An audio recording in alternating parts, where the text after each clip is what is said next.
নির্বাচন নিয়ে প্রধান উপদেষ্টার বক্তব্যই অন্তর্বর্তী সরকারের অবস্থান, এমনটাই জানিয়েছেন পরিবেশ উপদেষ্টা। তিনি বলেছেন 2026-এর ফেব্রুয়ারির প্রথমার্ধে নির্বাচন, তাহলে এত সংশয় কেন? এ নিয়ে এত কথাই বা হচ্ছে কেন? এ নিয়ে আজকে কথা বলবো। আমাদের সঙ্গে আছেন বিএনপির কেন্দ্রীয় কমিটির তথ্য বিষয়ক সম্পাদক আজিজুল বারী হেলাল এবং ঢাকা মহানগর উত্তর জামায়াতে ইসলামের সেক্রেটারি ডাক্তার রেজাউল করিম। আপনাদের স্বাগত জানাচ্ছি সংবাদযোগে। ডাক্তার রেজাউল করিম, শুরুতে আপনার কাছে একটু জিজ্ঞেস করি,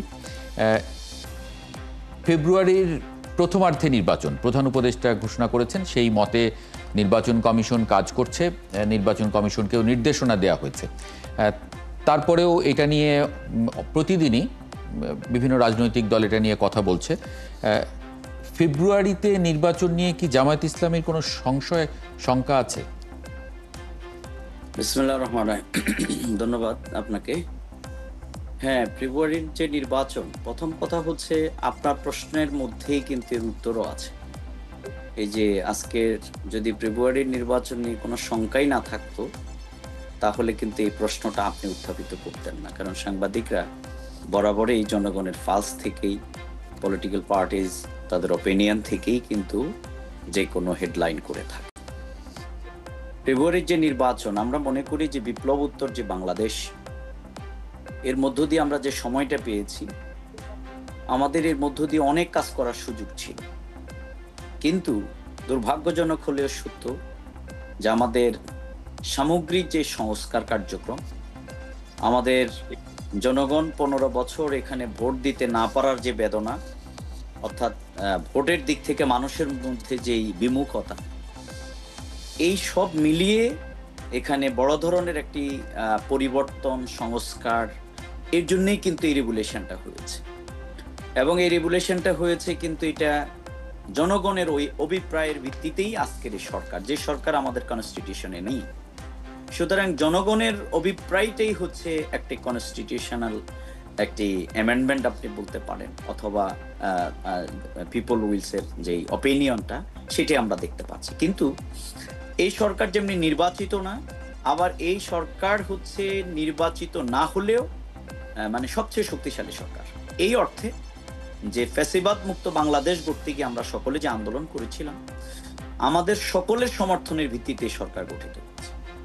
কিন্তু আমরা লক্ষ্য করছি যে সরকার এখানে যে বিপ্লব উত্তর তাদের যে কর্মকাণ্ড, এখানে বিশেষ করে একটি নতুন যেই বন্দোবস্তের যে জায়গাটি, এটি এখনো করতে পারে না।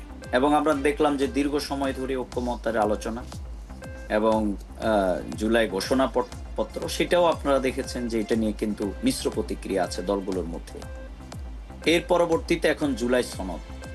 আমরা মনে করি জুলাই সনদকে যদি আইনি ভিত্তিতে রূপান্তরিত করা না হয়, তাহলে এই যে একটা রেগুলেশন হয়ে গেল, এবং আজকের যেই সরকার আছে, অর্থাৎ ডক্টর ইউনূস সাহেবের সরকার, তাহলে এই সরকারকে আমরা কি নামে ডাকবো?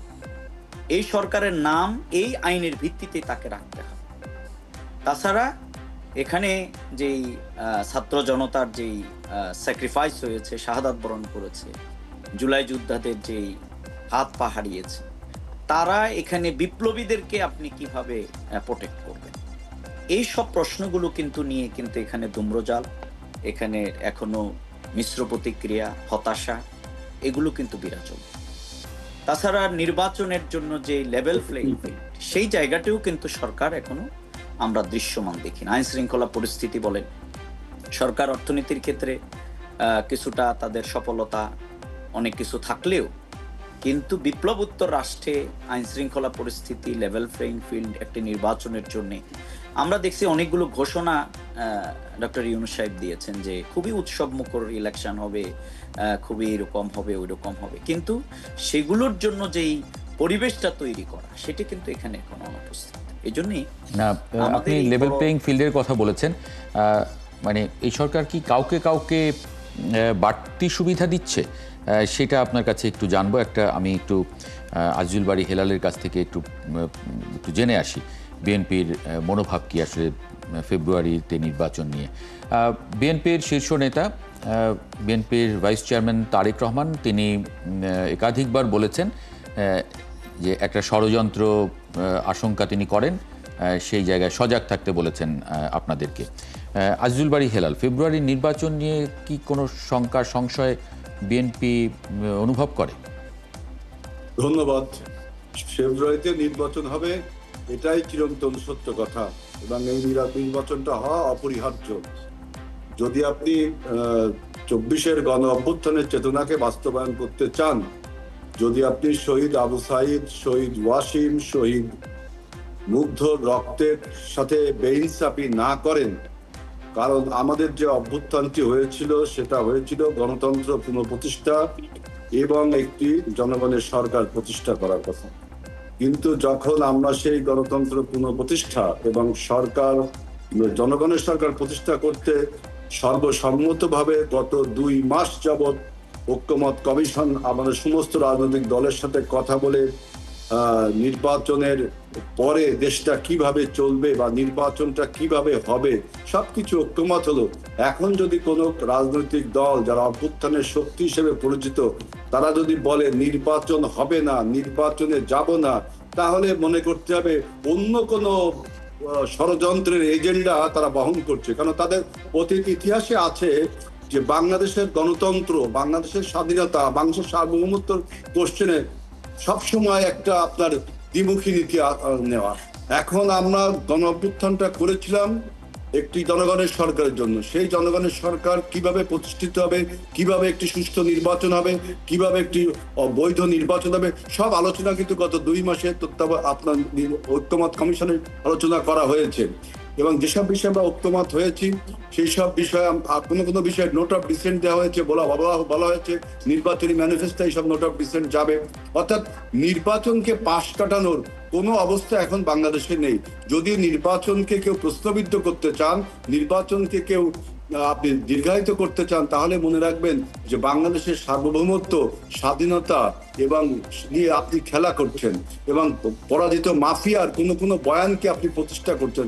ইতিমধ্যে আপনি দেখেছেন যে কিছু কিছু সংস্থা, কিছু কিছু রাজনৈতিক প্রতিষ্ঠান বলা শুরু করেছে যে 17 বছরের হাসিনার অপশাসন এবং এই গত 1 বছরে ডক্টর ইউনূসের শাসন, এইটা তুলনা করা হচ্ছে। অর্থাৎ শেখ হাসিনার শাসনকে ভ্যালিড করার জন্য একটা অপচেষ্টা চালানো হচ্ছে।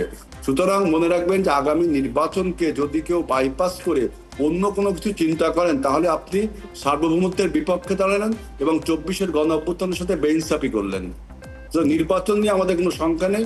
সারা দেশের মানুষ নির্বাচনে উৎসব মুখর পরিবেশে এবং সমস্ত রাজনৈতিক দল ইনশাল্লাহ আপনার অংশগ্রহণ করবে। এখন অনেক রাজনৈতিক দল অনেক বয়ান দিতে পারে, কিন্তু এই বয়ান থেকে সরে যে আসবে না তার কোনো নিশ্চয়তা নেই।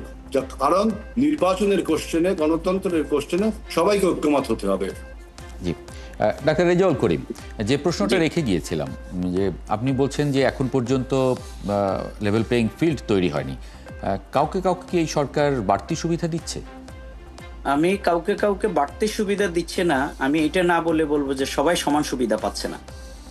বরং কোনো রাজনৈতিক দল আজকে প্রশাসন এবং বিভিন্ন জায়গায় অনেকটাই তাদের দখল, তারপরে দলীয় অফিসে রূপান্তরিত হয়েছে। সুতরাং আপনি যদি দেখেন সারা দেশের যে মানুষের এই বিপ্লব উত্তর মানুষ যেভাবে প্রত্যাশা করেছিল, আজকে রাষ্ট্রের নিপীড়ন নেই কিন্তু রাজনৈতিক দলের নিপীড়ন আছে। আজকে কিন্তু রাষ্ট্রে গুম খুন নেই কিন্তু অন্যভাবে মানুষ কিন্তু আক্রান্ত হচ্ছে। এখানে মানুষের কিন্তু চোখের পানি এখনো মুছে যায়নি, বরং নির্যাতিতের কান্না এখনো কিন্তু অব্যাহত আছে। কারণ আমরা রাজনৈতিক দলগুলো এই ব্যাপারে তাদেরকে যে আশ্বস্ত করার জায়গাটি মানুষের প্রত্যাশা ছিল, সেটা কিন্তু আমরা রাজনৈতিক দলগুলো করতে পেরেছি কিনা, এটা আজকে সবচেয়ে বড় প্রশ্ন।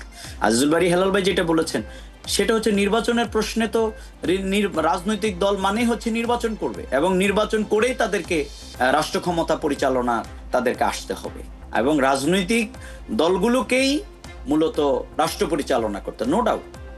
এবং অনির্বাচিত সরকার দীর্ঘদিন থাকলে কি হয়, 1/11 তার সবচেয়ে বড় সাক্ষী। কিন্তু তার মানে এই না যে যেন তেন প্রক্রিয়া একটি নির্বাচনই কিন্তু সমাধান। আমরা বলতে চাই এই ফেব্রুয়ারি কেন, আজকে তো এর আগে তো বিএনপি বলেছে যে নির্বাচন লাগবে হচ্ছে ডিসেম্বরে, নচেত যমুনায় কেউ থাকতে পারবে না। কিন্তু অনেক ধন্যবাদ আমাদের সেই আপসহীন নেত্রী, তিনি মূলত তার এই বয়সেও বিএনপিকে সেই গাইডলাইন দিয়ে তার দলকে আমি মনে করি একটা জায়গায় নিয়েছেন ফেব্রুয়ারির নির্বাচন। আমরা বলছি ডিসেম্বরে কেন, ফেব্রুয়ারিতে কেন, এবং এর আগে তো ইউনূস সাহেব বলেছেন সেটা এর পরের কথা, এপ্রিলের কথা তিনি বলেছেন, কিন্তু তিনি আবার সেটাকে নিজেই কারোর সাথে আলোচনা না করেই পরিবর্তন করে ফেব্রুয়ারির কথা বলেছেন। কিন্তু আমরা বলেছি না, ফেব্রুয়ারি তো নির্বাচন সম্ভব, কোনো অসুবিধা নেই। আজকে আমাদের ডাক্তার সৈয়দ আব্দুল্লাহ মোহাম্মদ তাহের বলেছেন না, এটাকে আপনারা এগিয়ে নিয়ে ডিসেম্বরে নিয়ে আসেন, কিন্তু আপনাদেরকে এগুলো করতে হবে। আপনি শুধুমাত্র একটি নির্বাচনের মাধ্যমে মনে করবেন যে সব সমস্যার সমাধান হয়ে যাবে, আমরা রাষ্ট্র ক্ষমতায় চলে আসছি, অথবা এটাই একমাত্র সমাধান না, আমরা এটা মনে করি। মানে জুলাই সনদের যে আইনি ভিত্তি, আজকের একটু let me finish please. Doctor Yunus সাহেব যেটা বলেছেন যে আমাদের 3টা রেসপন্সিবিলিটি। নাম্বার 1 হচ্ছে তিনি রিফর্মেশন, নাম্বার 2 হচ্ছে এখানে ট্রায়াল, নাম্বার 3 হচ্ছে ইলেকশন। সুতরাং আপনাকে থার্ডটাকে ধরে তো আনন্দ করলে হবে না, আপনাকে বাকি দুইটা সমাধান করতে হবে। কারণ রাষ্ট্রের রন্ধ্রে রন্ধ্রে এখন ফ্যাসিবাদীরা কিন্তু বসে আছে। রাষ্ট্র আজকে একটি জেলা কিন্তু একটি দলের আস্তানায় পরিণত হয়েছে। সুতরাং এই জায়গাগুলোকে আপনাকে বিবেচনায় নিতে হবে। আজকে এখনো জুলাই যোদ্ধারা কিন্তু রাস্তায় নেমে আসছে, তারা চিকিৎসা পাচ্ছে না। আজকে শহীদ পরিবারগুলোর হাহাকার চলছে, যেই পরিবারের মা আজিজুল বাড়ি হেলালের কাছে একটু যেতে চাই। আজিজুল বাড়ি হেলালের কাছ থেকে একটু শুনবো মানে আমার ইলেকশনে যেতে হবে, no doubt. Thank you. Azizul Bari Helal. জি, আমার বক্তব্য দেখেন, রেজাউল যেটা বললেন এটা কিন্তু ঠিক, যে নির্বাচন হতেই হবে, এটার কোনো বিকল্প নেই। সেটা যে ফেব্রুয়ারি কেন, ডিসেম্বরে না কেন, অর্থাৎ নির্বাচন নিয়ে আমাদের এই অভ্যুত্থানের শক্তি রাজনৈতিক দলগুলোর মধ্যে কোনো দ্বিমত নেই। নির্বাচনটা আপনার ফ্রি, ফেয়ার এন্ড ক্রেডিবল, এইটা হলো প্রশ্ন। আর একটা প্রশ্ন হলো যে নির্বাচন যেমন হবে একই সাথে এই ফ্যাসিবাদের বিচারও হবে, একই সাথে যে আমাদের আগামী রাষ্ট্রটা কিভাবে চলবে এবং আমাদের বাংলাদেশকে আমরা কিভাবে দেখতে চাই, কিভাবে একটা সুষ্ঠু সুন্দর নির্বাচন হয়, এই যে সংস্কার, অর্থাৎ সংস্কার, বিচার, নির্বাচন সিমালটেনিয়াসলি হবে। সুতরাং আমাদের নির্বাচন না হওয়ার যে সংখ্যার কথা আপনারা বলছেন গণমাধ্যম থেকে, তাহলে তো রেজাউল সাহেব এবং আমার বক্তব্য শুনে কি আপনার কি মনে হলো যে আমরা কোনো সংখ্যা করছি যে নির্বাচন হবে? তো সবার দাবি সেটা সুষ্ঠু এবং সংখ্যা কিন্তু গণমাধ্যমের না। যখন রাজনৈতিক নেতারা বলেন যে একটা ষড়যন্ত্র চলছে, সজাগ থাকতে হবে নানান বিষয়ে, তখনই আসলে জনগণের মধ্যে প্রশ্নগুলো আসে সেই জায়গা থেকে। আর যেমন ডাক্তার রেজাউল করিম বললেন যে মানে জুলাই, বিশেষ করে জামায়াতে ইসলামী চাইছে এবং এনসিপি চাইছে যে জুলাই সনদেই আগামী নির্বাচনটা হোক। জুলাই সনদ যে আইনি যে মানে এটা বাস্তবায়নের আইনি প্রক্রিয়াটায় যেন ক্লিয়ারটা হয়। দাবি দেখেন, জুলাই সনদটা আইনি রূপ দেওয়া এটা দাবি, কিন্তু আমরা জানি যে জুলাই সনদকে আইনি রূপ দিতে গেলে আপনার সংসদে লাগবে, সংসদে সেটা আইনি রূপ দিবে, তাই না? লিগাল ফ্রেমওয়ার্ক, এটা তো আপনি আগের থেকে দিতে পারবেন না। যদি আগের থেকে দিতে পারেন, তার জন্য অনেক বয়ানও কিন্তু মানুষ অনেক বক্তব্য তো দিয়েছে, কিন্তু আপনার নতুন যে সংসদ হবে সেই সংসদ তো কমিটমেন্ট করছে যে এই জুলাই সনদকে 2 বছরের মধ্যে বাস্তবায়ন করা হবে, শুধু আইনের রূপ না, বাস্তবায়নও করা হবে।